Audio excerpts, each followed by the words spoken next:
HLB가 3.59% 하락으로 제법 큰 폭의 조정을 보여주며 3일 연속 약세를 보였습니다. 평소에는 금요일에 영상을 업로드하지 않았지만 금일 하락에 걱정하는 분들이 많을 것 같아 간단하게나마 분석 영상을 업로드하게 되었습니다. 어제 시장의 흐름에 몇 가지 특이한 점이 있다고 말씀드리며 주로 대형주와 특정 섹터 위주로만 좋은 모습을 보였고 지수와 상관없이 대부분의 종목은 하락했다는 것을 보여드렸습니다. 그런데 어제보다는 다소 완화됐지만 오늘도 특정 섹터의 쏠림 현상은 물론이고 섹터 내에서도 순환매가 도는 모습을 보여주었습니다. 전일 코스피는 비금속과 전기전자 그리고 화학 섹터가 강세를 보이며 상승을 주도했습니다. 그런데 오늘은 비금속과 전기전자의 상승폭이 상당히 둔화되었으며 화학 섹터는 상승분을 거의 반납하는 모습으로 섹터 간의 빠른 순환매를 보여주었습니다. 출량파는 방송을 통해서 증시가 불안할 때는 섹터 간 빠른 순환매가 도는 특징이 있다고 말씀드렸는데 업종별 등락률을 통해서 여실히 드러났다고 할 수 있습니다. 반면 제약주들이 포함된 코스피 의약품 섹터는 어제도 큰 폭의 하락세를 보여주었는데 오늘은 어제보다 나아지기는 했지만 여전히 약세를 보이며 아직까지 제약 섹터가 소외되고 있다는 것을 보여주었습니다. 코스닥은 좀 더 심한 섹터 간 순환매와 변동성을 보여주었습니다. 코스닥에서 특징적인 모습은 어제는 거의 모든 섹터들이 하락했었는데 오늘은 대다수의 섹터가 상승했다는 것입니다. 전일 코스닥은 일반 전기전자와 IT 부품 그리고 기계장비와 화학 섹터가 상승을 주도하였습니다. 그러나 오늘은 IT 부품을 제외하고는 일반 전기전자와 기계장비 그리고 화학 섹터가 모두 전일에 비해 큰 폭으로 약세로 전환하였습니다.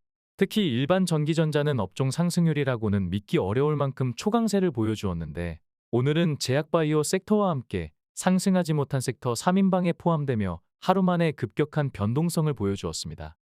이로써 코스피와 더불어 코스닥 또한 섹터 간 빠른 순환매가 있었다는 것을 확인할 수 있었습니다.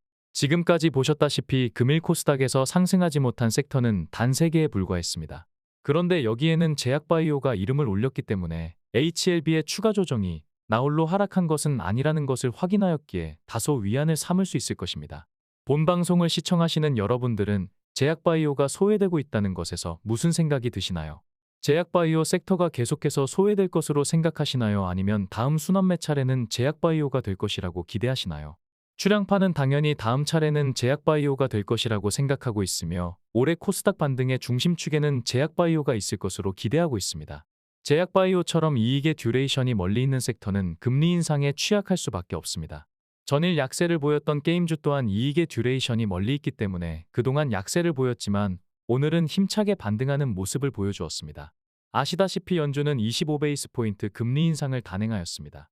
불과 보름 전까지만 해도 50베이스포인트 금리 인상이 거의 확실시 되었다는 것을 감안한다면 금리에 대한 부담이 매우 완화되었다는 것을 알 수 있습니다. 게다가 차기 FOMC의 금리 전망은 현재 기준으로 금리 동결 가능성이 67.6%를 보이고 있습니다. 만약 차기 금리 정책이 발표되는 5월 FOMC에서 금리 동결이 기정사실화되는 것으로 시장 참여자들에게 인식된다면 금리 인상에 가장 취약한 섹터인 제약바이오가 가장 선제적으로 반등할 것으로 기대하는 것은 결코 무리가 아닐 것입니다. HLB가 추가적으로 조정을 보일지 다음 거래일부터 반등할지는 오직 회사와 주포만이 결정할 수 있을 것입니다. 만약 추가로 조정을 보인다고 해도 34,100원에 생성된 소소한 지지력을 포함하여 32,100원부터 시작되는 초강력 지지 구간은 하방을 쉽게 양보하지는 않을 것이기에 오히려 추가 매수의 기회로 삼을 수도 있을 것입니다. 리보세라닙에 대한 믿음이 있다면 5월을 앞두고 공매도 세력이 기승을 부리거나 다른 이유로 추가 조정을 보인다면 오히려 위기를 기회로 삼을 수 있는 멘탈이 필요할 것입니다. 금일 공매도는 비교적 공세적으로 바뀌었는데 금일 수급과 함께 공매도 현황을 살펴보고 방송을 마치겠습니다. 금일 HLB는 개인은 20만 주를 매수했지만 기관과 외국인은 동반 순매도를 하였습니다. 최근 5거래일을 합산하면 기관은 8만 9천 주를 순매도하였고 외국인은 7만 5천 주를 순매도하였으며 개인은 16만 주를 순매수하였습니다. 공매도 비중은 10.39%로 상승하며 최근 3일간의 모습과 다르게 공세적으로 변모했다는 것을 확인할 수 있습니다. 리보세라닙에 대한 믿음이 있다면 5월 NDA 신청을 앞두고 쌓인 공매도 잔고는 대상승의 자양분이 될 것이라는 생각을 하시는 것도 큰 무리는 아닐 것입니다. 향후 공매도 포지션을 가늠할 수 있는 대차 잔고는 하루 전 거래일까지만 확인되며 4,359억 원으로 이틀 연속 감소세를 보여주고 있다는 것을 확인할 수 있습니다. 공매도 잔고 수량은 이거래일 전까지만 확인되며 322만 주로 추세적으로 감소하고 있는 모습을 확인할 수 있지만 이 거래 이후에 확인되는 금일 잔고 수량은 조금 늘어났을 것으로 예상할 수 있겠습니다. 오늘의 HLB를 총평하자면 핵심 라인에서 멀어졌기 때문에 조금은 우려가 되겠지만 순환매로 인해 섹터 전체가 약세를 보였기 때문에 어제와 마찬가지로 크게 염려할 필요는 없을 것입니다.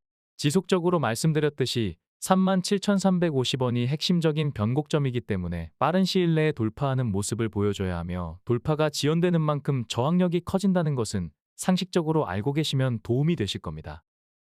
HLB에서 대상승이 나오면 장중에 유튜브 커뮤니티로 대응 방안을 안내드릴 예정입니다. 출양파 유튜브를 구독하거나 알림을 설정해 두시면 출양파의 장중 메시지를 신속하게 수신하실 수 있을 것이니 참고하시기 바랍니다. 이상으로 금일 방송을 마치겠습니다.